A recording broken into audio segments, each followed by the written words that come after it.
তপস্যা করতেন। ওমা এক যুগ ধরে ভোলানাথের তপস্যা করে অজাসুর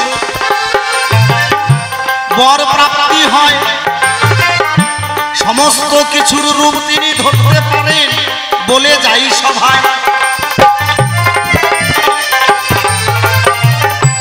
শিবের বরে এই অজাসুর অসুর পৃথিবীর সমস্ত কিছুর রূপ ধারণ করতে পারত। একদিন অজাসুর বর পেয়ে মনে মনে চিন্তা করল, আমি তো সবার রূপ ধারণ করতে পারি।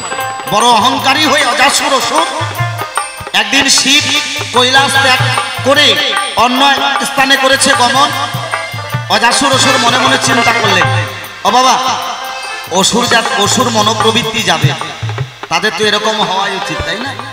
অজাসুর অসুর মনে মনে চিন্তা করলেন, পার্বতী নবযুবতী, ভোলানাথ তো এই সময় কৈলাসে নাই, হয়তো পার্বতীর স্বামীর আছে প্রয়োজন। সঙ্গে সঙ্গে অজাসুর অসুর ভোলানাথের রূপ ধরিলেন তখন। সঙ্গে সঙ্গে অজাসুর অসুর ভোলানাথের রূপ ধারণ করলেন। ওমা ভোলানাথের রূপ যখন ধারণ করলেন, গিয়ে পার্বতী নবযুবতী মনে মনে চিন্তা করছে, পার্বতীর হয়তো স্বামীর আছে প্রয়োজন। সঙ্গে সঙ্গে স্বামিত্ব দাবি করতে যখন অজাসুর অসুর পার্বতীর কাছে যায়, ওমা পার্বতী হচ্ছে মহাসতী।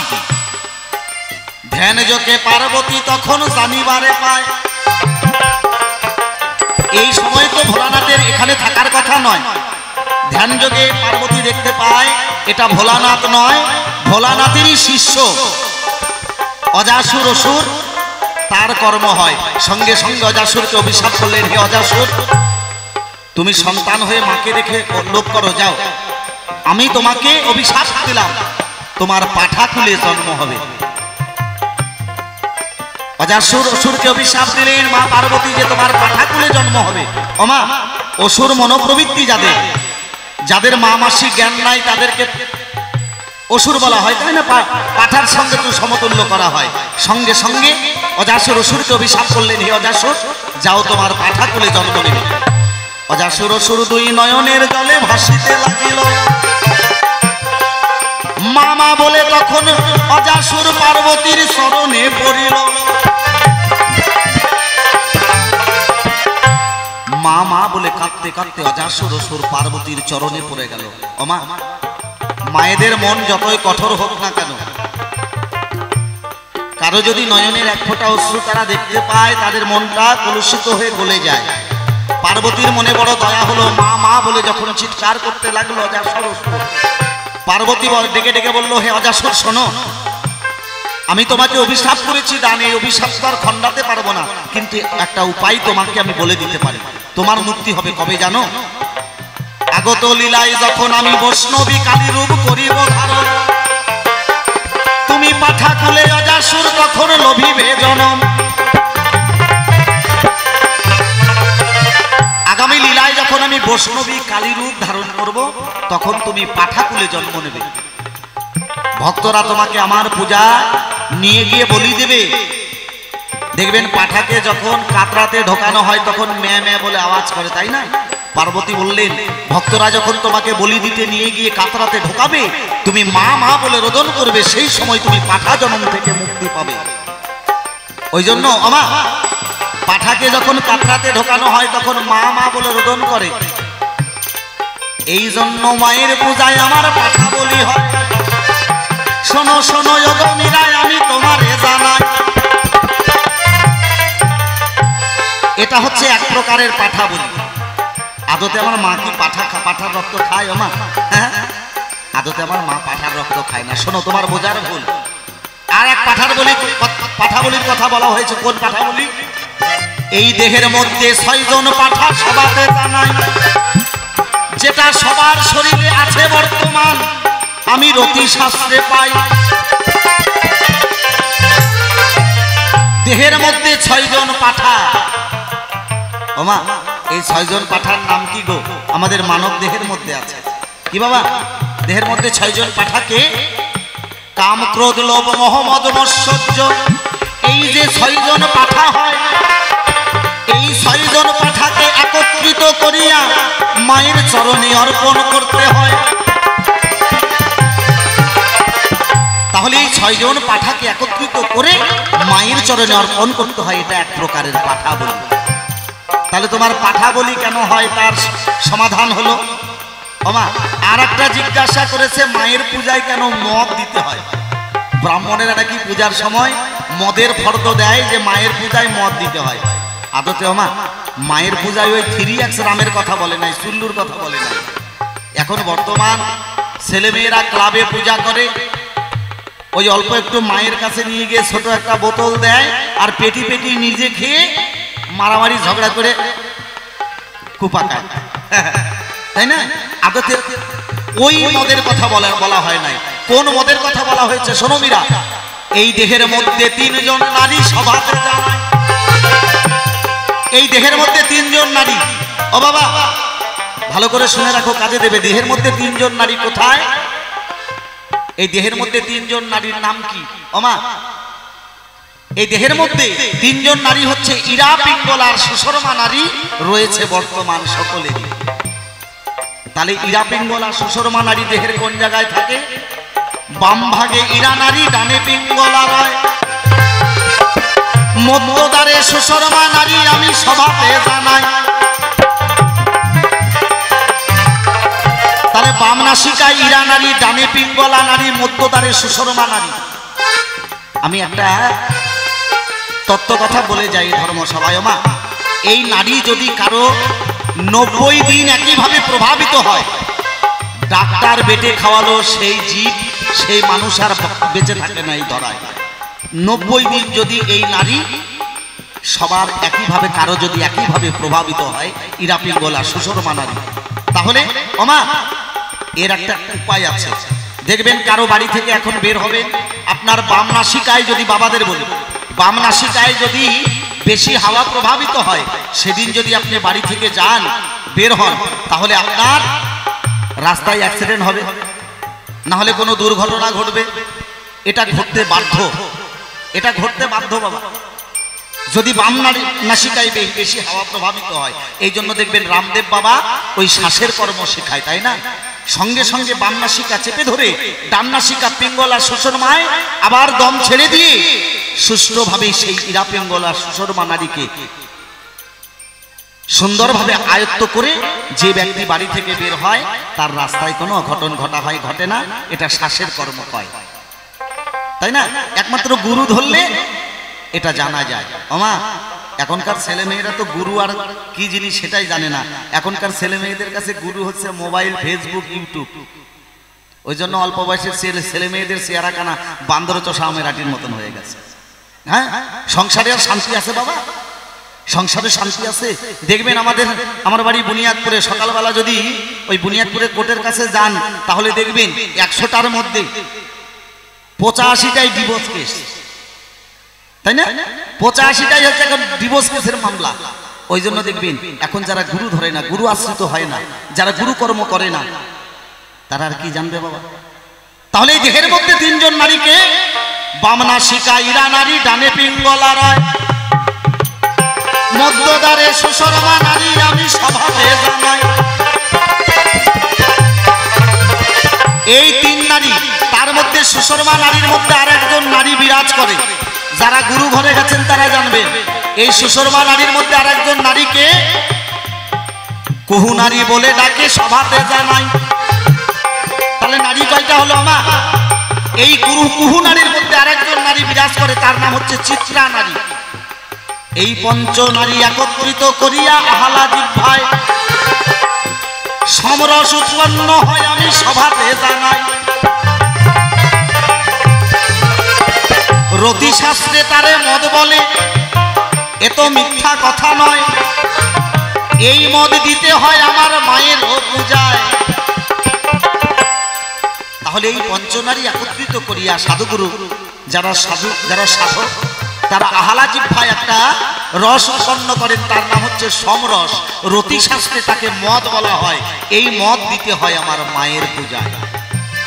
তাহলে তোমার মদের তত্ত্ব গেল, কোন মদ দিতে হয়? আদতে 3x রাম নয়।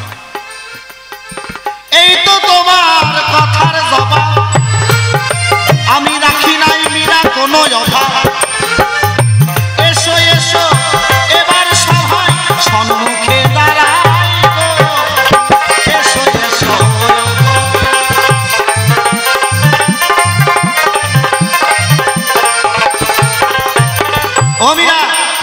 তোমাকে প্রশ্ন করলে দান, আমি তার সমাধান করেছি।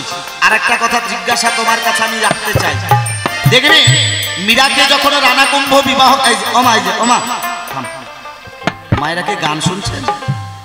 আমার তো খালি মাথা নড়া দেখতে পাচ্ছি। হ্যাঁ, খালি মাথাই নড়ে মায়েদের। আমি একটু কষ্ট করে বসে আছো, মাথাটা নড়া বাদ দিয়ে গান শোনো। কেননা হরিনাম কৃষ্ণ নাম শুনলে এক মন সোনা কানে পড়ে শুনতে হয়। এক মন সোনা পড়ে যদি কানে না পড়ে যদি হরিনাম কৃষ্ণ নাম শোনো, তাহলে হরিনাম শোনা না শোনা দুটাই সমান।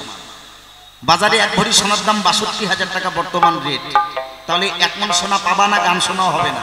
আমা ওই বাজারের এক মন সোনা নয় গো, এই মনটাকে এক মন সোনা করে হরিনাম কৃষ্ণ নাম শুনতে হয়। আর এই বাড়িতে গেলেই তো সবকিছু ভুলে যায়, আবার ঝগড়া ঝাঁটি শুরু। হ্যাঁ, তাই না? তাই মঞ্চে যতক্ষণ আছো একটু মন দিয়ে হরিনাম কৃষ্ণ নাম শোনো। মীরা, তোমার কাছে আমার জিজ্ঞাসা, তোমার গলায় দেখি মুক্তার মালা, এই মালা তুমি কোথায় পেলা? কোন পথে সংগ্রহ করিলা? বলিবে আমায় গো, এসো এসো।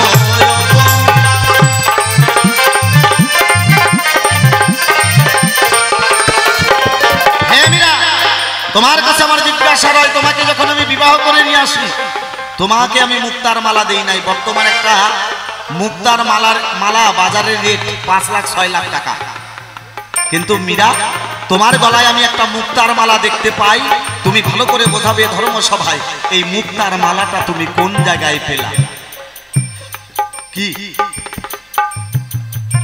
এত দামি মালা তোমার গলায় আমি দেখতে পাই, এই মুক্তার মালাটা তুমি কোন জায়গায় পেলা? তোমার কাছে আমার জিজ্ঞাসা। এসো এসো ও গো মীরা, সুন্দর করে জবাব দেবা। শুনবো আমি, শুনবেন আপনারা, শুনিবেন সবাই।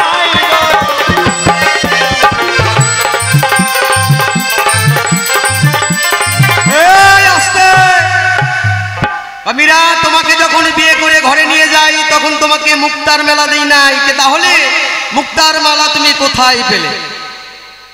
আচ্ছা, তুমি দিতে পারো নাই, আমার দেওর আছে, ভাসুর আছে, পাড়ার কত দেওর আছে, তারা দিলে তোমার অসুবিধাটা কোথায়? হ্যাঁ, তোমার দেওয়ার তো যুক্তা নাই।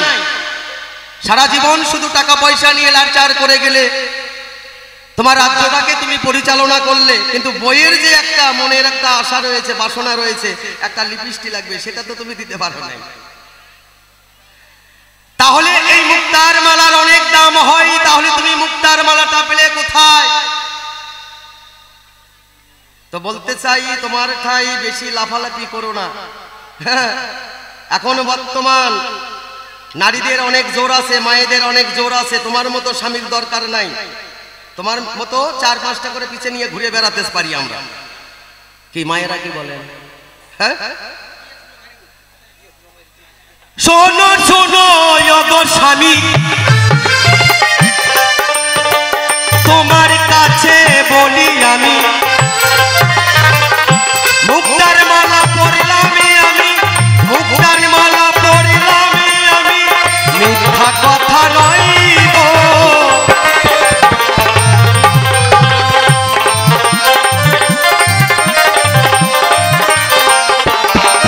তাহলে মুক্তার মালা কোথায় পেলাম? ওই দিল্লিতে ছিল একবার বাদশা, সে দিয়ে আমায় করিল মুক্তার মালার এই প্রত্যাশা। মনের আনন্দে পড়ি আমি, মনের আনন্দে পড়ি আমি, মিথ্যা কথা নাই গো। শোনো শোনো গো স্বামী,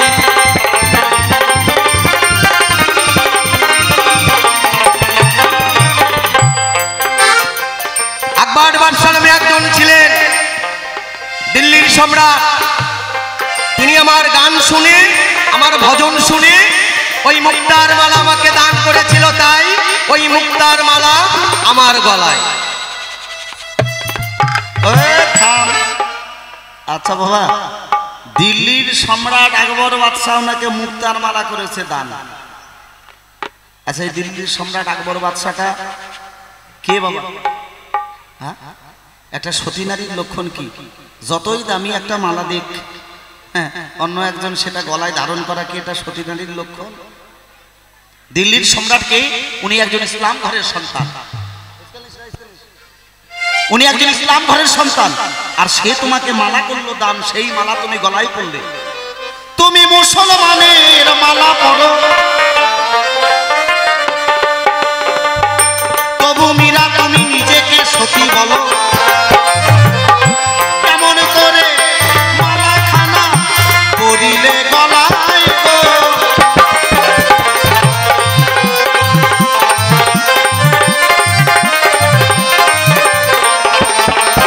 তাহলে তুমি একজন ইসলাম ধর্মের মানুষের কাছ থেকে মালা নিয়ে গলায় পড়েছো, তাও তুমি নিজেকে সতী বলো। তাহলে এই মুক্তার মালাটা তুমি কেমন করে গলায় ধারণ করেছো? তোমার কাছে আমার জিজ্ঞাসা, যেহেতু তুমি বললে দিল্লির সম্রাট আকবর বাদশাহ তোমাকে মালা করেছে দান।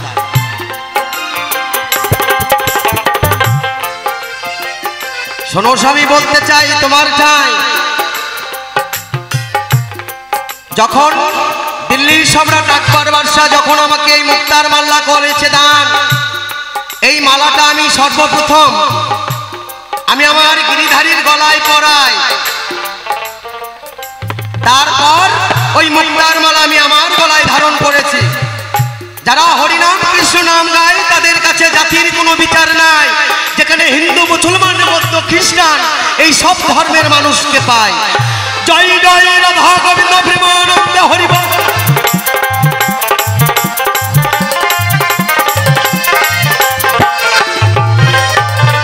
ও মালাখানা আগে গিরিধারীর গলায় পরিয়েছে, তারপরে নিজের গলায় পড়েছে, এটা ওনার কথা। আর যারা হরিনাম কৃষ্ণ নাম করে তাদের কাছে জাতির কোনো ভেদাভেদ নাই, এটাও মানলাম বাবা, এটা ওনার কথা মেনে নিলাম যে আগে গিরিধারীর গলায় পরিয়ে তারপরে সেই মালা যদি নিজের গলায় ধারণ করে, আর কেউ যদি কারো প্রশংসায় উত্তীর্ণ হয়ে কোনো কিছু দান করে তাতে কোনো অসুবিধা নাই। আচ্ছা, এটাও মানলাম। ওনার নাম কি বাবা? উনার নাম হচ্ছে মীরাবাই। মীরাবাই না? তাহলে বাই শব্দের অর্থ কি বলো তো? আমা, বাই শব্দের অর্থ কি গো? ওরে বাই শব্দে বেশ্যা বলে, এই কথায় আমি তোমায় চাই যে বলে। তাহলে বাই শব্দে কি বোঝায়? সমাজে যারা পতিতা, সমাজে যারা নষ্টা, তাদেরকে বাই বলা হয়। আমা, সমাজে 8 প্রকারের বাই আছে, শোনো 8 প্রকারের বাইয়ের উদাহরণ দিই। দেববাই, যারা দেবতাদের কুল রক্ষা করে তাদেরকে বলা হয় দেববাই। যারা স্বামীর কুল রক্ষা করে তাদেরকে বলা হয় কুলবাই। যারা রাজরাজাদের কুল রক্ষা করে তাদেরকে বলা হয় রাজবাই, তাই না? আবার সোরাবাই, মাঠের বাই, ঘাটের বাই, সোরাবাইও আছে। সোরাবাই কাকে বলে? স্বামী 10,000 টাকা দামের ফোন কিনে বিদেশে গেছে কাজ করতে, ডেকে ডেকে বলছে গো তুমি সারাদিন কিন্তু একবার আমার কাছে ফোন করো। হ্যাঁ, ওই বউ কি করে সারাদিনের মধ্যে স্বামীকে একবারও ফোন করে না, পাড়ার কালো কেষ্টার কাছে 10 বার করে মিস কল মারে। হ্যাঁ হ্যাঁ, পাড়ার কালো কেষ্টার কাছে 10 বার করে মিস কল মারে, এটাকে বলা হয় সোড়াবাই। তাহলে সমাজে 8 প্রকারের বাই। তাহলে তোমার নাম মীরাবাই। অনেকে বলতে পারেন যে বাই শব্দের অর্থ কেমন করে খারাপ। মহাত্মা গান্ধীর বোনের নাম হচ্ছে পুতুলি বাই, আর মায়ের নাম হচ্ছে কস্তুরি বাই। কিন্তু তোমার কাছে আমার জিজ্ঞাসা, তুমি কেমন করে মীরাবাই? তুমি কোন বাজারের বাই? তুমি কোন বাজারের বাই বলো খুলে মীরায় আমার। কোন শব্দে তুমি বাই হলে বোঝাবে আমায় গো। এসো এসো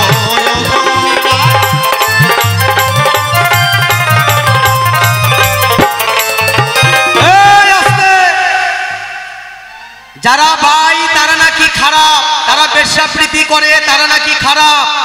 তাহলে তুমি যখন আমাকে বিয়ে করতে গেলা তখন তোমার মনে ছিল না বন্ধু? হ্যাঁ, যখন তুমি আমাকে বিয়ে করতে গেলা যে মীরাবাই, একে কেন আমি বিয়ে করব? এই বাই তো খারাপ, কি মাথায় না? তোমার জানা উচিত ছিল। তো বলতে চাই, হ্যাঁ, কথার পাশ না দিস আর বাপের কোষ পিসার নাকি থাম। হ্যাঁ, কেবল তো জ্বলন উঠিছে। আমা কথাটা বলি শোন, তোকে আমি খারাপ কথা কই নাই। আমি 8 প্রকারের বাইয়ের উদাহরণ দিয়েছি, 8 প্রকারের বাইয়ের উদাহরণ। হ্যাঁ, 8 প্রকারের বাইয়ের মধ্যে উদাহরণ দিয়েছি। তো 8 প্রকারের বাই কি কি? তোর কাছে আমার জিজ্ঞাসা, তুই কোন বাজারের বাই? যেহেতু তোমার নাম মীরাবাই, যেহেতু তোমাকে মীরাবাই বলে সকলে বলে, মীরাবাই বলে তুমি সমাজে আখ্যা পেয়েছো, তাহলে তুমি কোন বাজারের বাই? এটাই তো তোমার কাছে আমার জিজ্ঞাসা। আমি তোমাকে আবার খারাপ করলাম কখনো? হ্যাঁ, খারাপ করলাম কখনো? ওমা খারাপ করছি? তুমি আগে, হ্যাঁ খারাপ করি না। তুমি কোন বাজারের বাই, এটার উদাহরণ তোমার কাছে আমি চাই। তুমি সুন্দর করে ভালো করে বাপের বেটির মতন জবাব দাও, এতে আমার যাতে সন্দেহ কেটে যায়, তাই না? কি বলে? খারাপ বলেছে বাবা? সবাই মিলে একবার কালী মাই কি, কালী মাই কি। কালীর ভজন। ও মায়েরা হাত তুলবে না তো? হ্যাঁ, ও মায়েরা ওর দিকের মানুষ। এসো এসো ও গো মীরা, তুমি সুন্দর করে বলো কইলা, তুমি কোন বাজারের বাই? তুমি বলিবে আমায় গো, শোনো শোনো ও গো মীরা।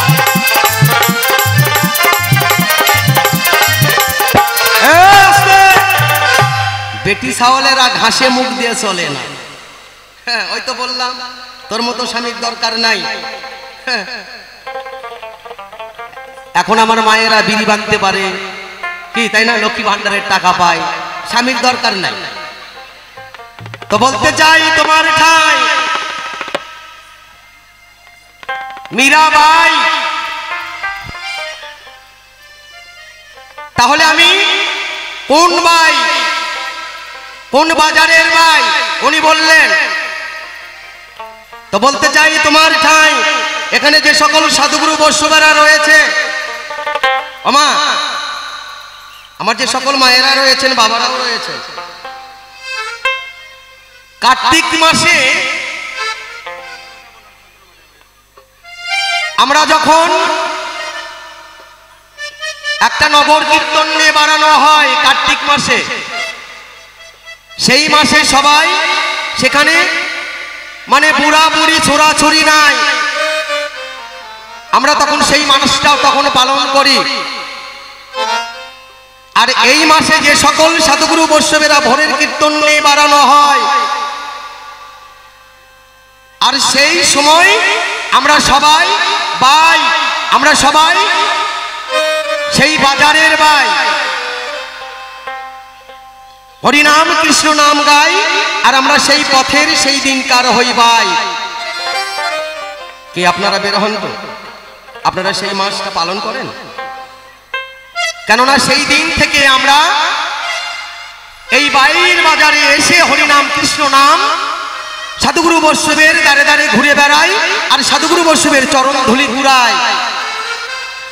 জয় জয় সাধুগুরু বৈষ্ণব প্রেমানন্দে হরিনাম কৃষ্ণ নামে প্রেমানন্দে হরিবল।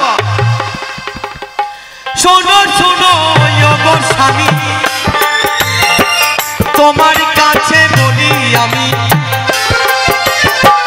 চৈতন্য বাজারের বাই আমি, চৈতন্য বাজারের বাই আমি, তোমারে জানাই গো, শোনো শোনো গো স্বামী।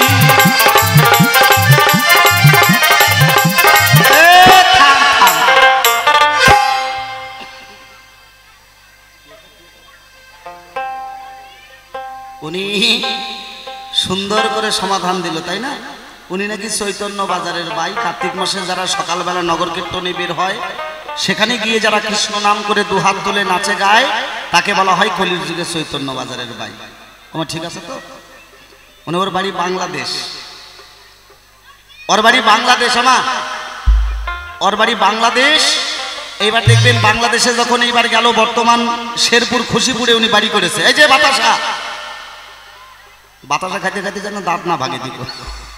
হ্যাঁ, সত্য ওই কি করেছে, খুশিপুরে বাড়ি করেছে। এবার যখন ওই বছর মানে অনুষ্ঠান শেষ হয়ে যায়, বর্ষার দিকে শিল্পীদের গান থাকে না 2-1 মাস, এবার বাংলাদেশ বেড়াতে গেছে। আমার যাওয়ার পরে শাশুড়ি এক জোড়া 12 মুন্ডা প্যান্ট কিনে দিয়েছে। ওর শাশুড়ি এক জোড়া 12 মুন্ডা প্যান্ট কিনে দিয়েছে। সে মনে মনে চিন্তা করে, বাংলাদেশের কাপড় চোপড় ভালো, একটা 12 মুন্ডা প্যানের আবার 10-12টা করে পকেট। হ্যাঁ, বাংলাদেশের কাপড় চোপড় ভালো। এখন তো ইন্ডিয়ায় চলে এসেছে। আসার পরে ইন্ডিয়ায় আসার পরে মনে মনে চিন্তা করে, একে তো গাই বাউলের গান, তার মধ্যে মহন্ত ঘরের সন্তান, চুল বড়, হাইট ছোট। ওমা 12 মুন্ডা প্যান্ট পরে যদি ঘুরে বেড়ায় মানুষ কি ভালো কয়? এই কথা মনে মনে চিন্তা করে ওই 12 মুন্ডা প্যান্টটা আর কাউকে দেখাতে পারে না। সকালবেলা ওই 12 মুন্ডা প্যান্টটা নিচে পরে, উপরে একটা মার্কিন পরে, আর সকালবেলা ওই চায়ের দোকানে গিয়ে বন্ধু বান্ধবদের ডেকে ডেকে বলে, দেখতো ভাই আমার 12 মুন্ডা কেমন হয়েছে, মার্কিন ইচ্ছা করে কই, বাহ অপরূপ সুন্দর 12 মুন্ডা। এরকম 12 মুন্ডা আমাদের ইন্ডিয়াতে নাই। এরকম সুন্দর 12 মুন্ডাই আমাদের ইন্ডিয়াতে নাই। আবার কিছু দূর দূরে যায়, যাওয়ার পরে আবার ওই মার্কিনটা উষা করে আর 12 মুন্ডা দেখায়, দেখতো ভাই আমার 12 মুন্ডা কেমন হচ্ছে, কই বাহ অপরূপ সুন্দর 12 মুন্ডা। এরকম 12 মুন্ডা আমাদের ইন্ডিয়াতে নাই। এরকম করতে করতে ওনার 12 মুন্ডা দেখানোর একটা অভ্যাস হয়ে গেছে বাবা।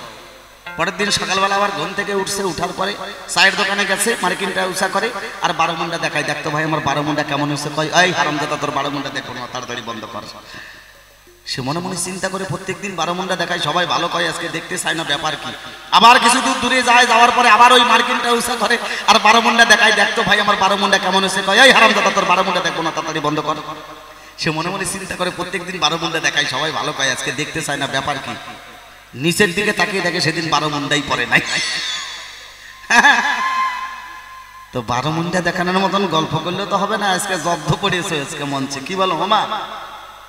এসো এসো ও গো মীরা, তুমি সুন্দর করে বলবে কথা, কোন কথার না হয় যেন বৃথা, বলিবে সবাই গো। এসো এসো ও গো মীরা, দ্বন্দ্বমোহনায় গো, এসো এসো ও গো মীরা।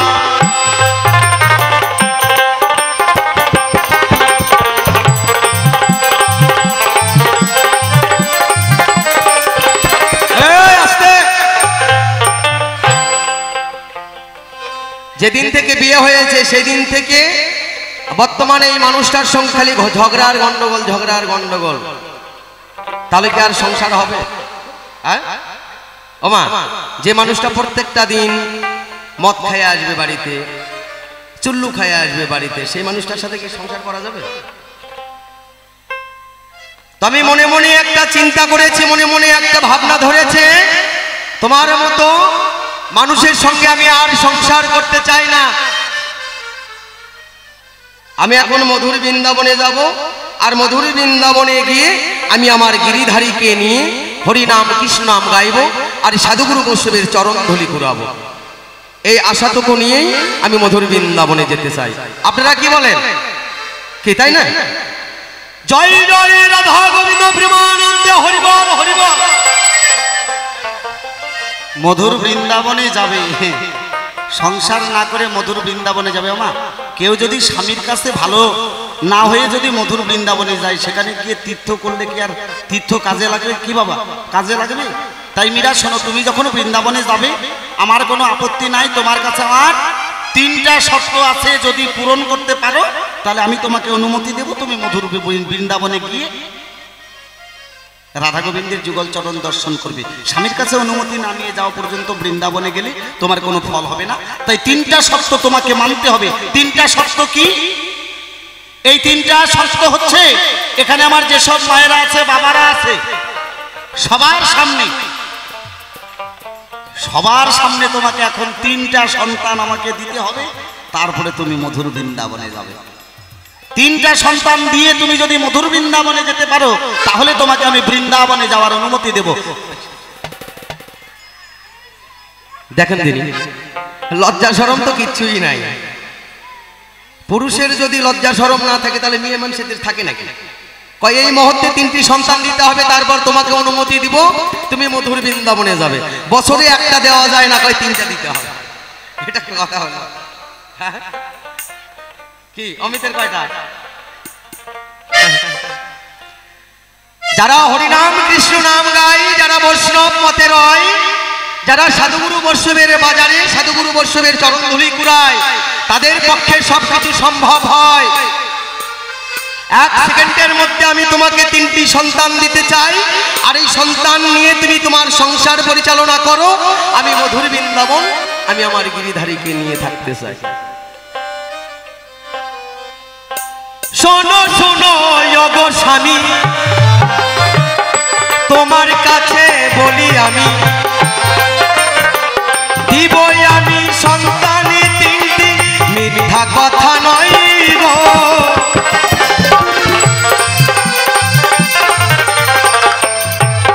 তাহলে 3টি সন্তান আমি তোমাকে দিতে চাই, তুমি জেনে রাখো।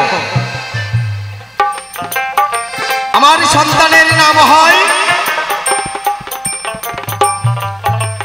একটি সন্তানই বিবেকী বৈরাগ্য, এক সন্তানের নাম মনমতি, আর এক সন্তানের নাম ভক্তিলতা। জয় জয় রাধা গোবিন্দ প্রেমানন্দ হরিব।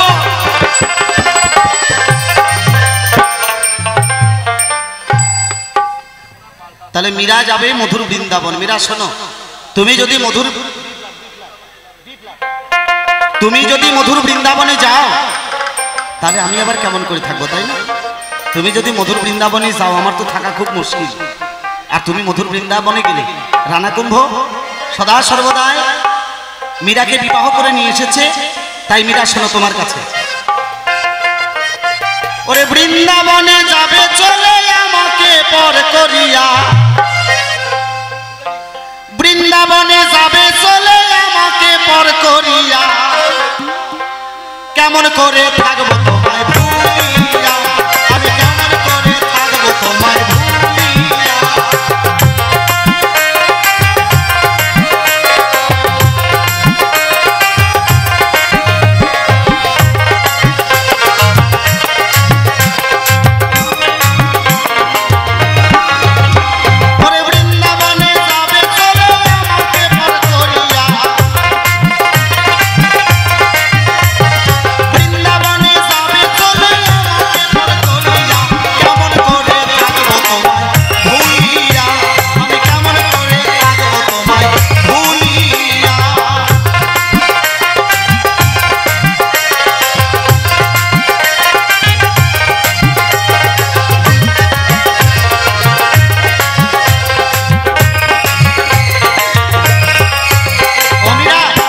তুমি যদি মধুর বৃন্দাবনে যাও, তুমি তো রাজরানী, তোমার শরীরে অনেক অট্ট অলঙ্কার রয়েছে।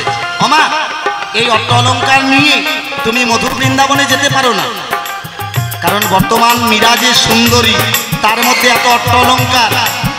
এখনকার ছেলে ছোকরারা ভালো নয়, তাই না? অনেকে চোখ মেরে দিতে পারে। তাই মীরা, তুমি যদি মধুর বৃন্দাবনে যাও, তোমার কাছে আমার মিনতি শোনো, ও তোমার খুলে নেব আর কাঁধে দেব ভিক্ষার ঝোলা,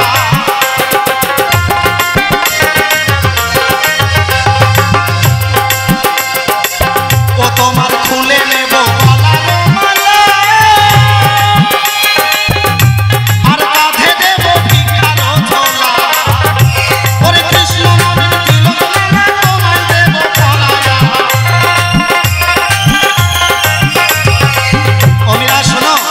তুমি যদি মীরা বৃন্দাবনে যেতে চাও, তাহলে কৃষ্ণ নামের তিলকমালা পরে তুমি ভিখারি সেজে ভিক্ষা করতে করতে মধুর বৃন্দাবনে যাবে, তাহলে আমার কোনো আপত্তি নাই। কারণ এই অট্ট অলঙ্কার নিয়ে, এই রাজ বেশ নিয়ে তুমি তো মধুর বৃন্দাবনে যেতে পারবে না। মধুর বৃন্দাবনে যেতে গেলে তোমাকে বৈষ্ণব সেজে ভিখারি হয়ে তুমি যদি ভিক্ষা করতে করতে মধুর বৃন্দাবনে যেতে পারো, তাহলে তুমি মধুর বৃন্দাবনে যাবে। তোমার খুলে নেব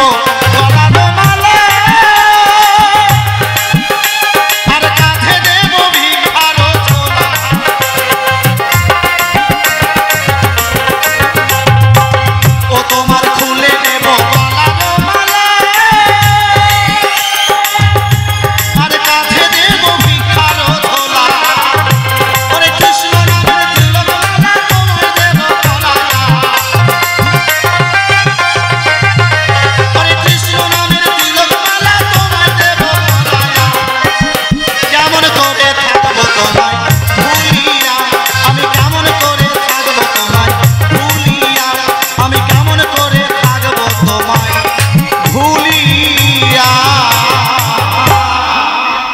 মধুর বৃন্দাবনে গেলে তোমাকে এখন ভিক্ষা করতে করতে মধুর বৃন্দাবনে যেতে পারবে, কারণ ভিক্ষার অন্ন ছাড়া গোবিন্দের সেবা হয় না। মধুর বৃন্দাবনে যেতে গেলে তোমাকে ভিক্ষা করতে করতে সবার কাছে ভিক্ষা নিয়ে তোমাকে মধুর বৃন্দাবনে যেতে হবে। সমীরা, তুমি এখন ভিক্ষা করতে করতে মধুর বৃন্দাবনে।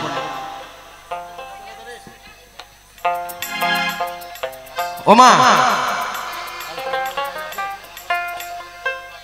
আমার যে সকল সাধুগুরু বৈষ্ণবেরা রয়েছেন, আমরা সবাই মিলে মধুর বৃন্দাবন যেতে চাই। আর এই মধুর বৃন্দাবন গিয়ে আমরা যেন আমাদের গোবিন্দের যেন দর্শন পাই, তাই প্রাণের গিরিধারীকে নিয়ে আমরা মধুর বৃন্দাবনে যাব।